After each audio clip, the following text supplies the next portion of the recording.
Petite anecdote par rapport aux questions de l'eau actuellement qui secouent pas mal de gens. L'été dernier, en juin, ouais, été, fin du printemps, c'était la canicule si vous vous souvenez. Et j'étais dans Metz et il y a quelques fontaines désaffectées dans la ville. Et je vois une femme africaine. Comment tu sais qu'elle était africaine? Bon, je vois une femme africaine qui s'avance vers une fontaine comme ça, qui essaye de l'actionner et qui recule comme ça en rouspétant et qui dit la phrase, ce coup moi j'ai tilté, elle dit mais qu'est-ce que c'est que ce pays-là? Avec un accent, hein, voilà, il n'y avait pas photo, elle n'était pas du coin. Et sur le coup, moi j'ai réaction bête. Réaction bête, je me dis mais si elle n'est pas contente, pourquoi elle va pas s'acheter de l'eau? Et en fait, en y repensant, je m'étais dit mais c'est elle qui a raison.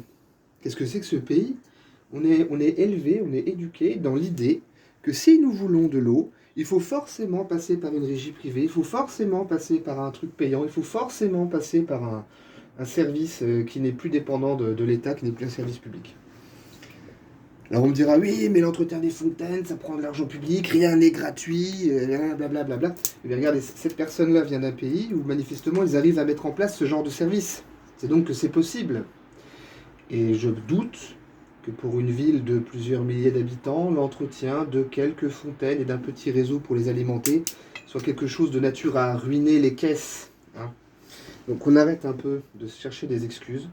Nous vivons dans une société de la dépendance organisée. On n'est pas les pays développés, on est les pays de la dépendance. C'est autre chose. Cette personne, elle vivait, elle venait d'un système, d'une société qui, au niveau de l'accès à l'eau en tout cas, est plus sain que le nôtre. Alors on dit, oh, c'est de l'ethnomasochisme, blablabla. Non, il faut être capable aussi parfois de reconnaître les failles et les défauts de notre société pour la faire avancer. Et non, tout ce qui était dans le passé n'était pas mauvais. Là, on peut dire, oui, les fontaines publiques au 19e siècle, c'était le cas de la catastrophe avec les épidémies de choléra. Je pense également que de nos jours, nous avons des moyens techniques et des moyens médicaux et une approche scientifique qui permet largement d'éviter ce genre d'écueil. Bref, donc vous voyez, là, c'était la petite anecdote à méditer. Hein. Nous sommes tellement habitués à penser et éduqués à penser qu'il faut payer tout le temps pour tout, que quand j'ai vu cette personne vouloir actionner une fontaine, qu'est-ce qu'il y a de plus naturel finalement? Il y a une fontaine, la dame elle se dit, il doit y avoir de l'eau. Non, c'est juste pour faire beau dans le paysage, elle ne sert à rien. Si tu veux de l'eau, tu dois aller casquer. Voilà, je voulais juste un peu partager cette petite anecdote avec vous, avec laquelle je travaille. Allez, bonne journée.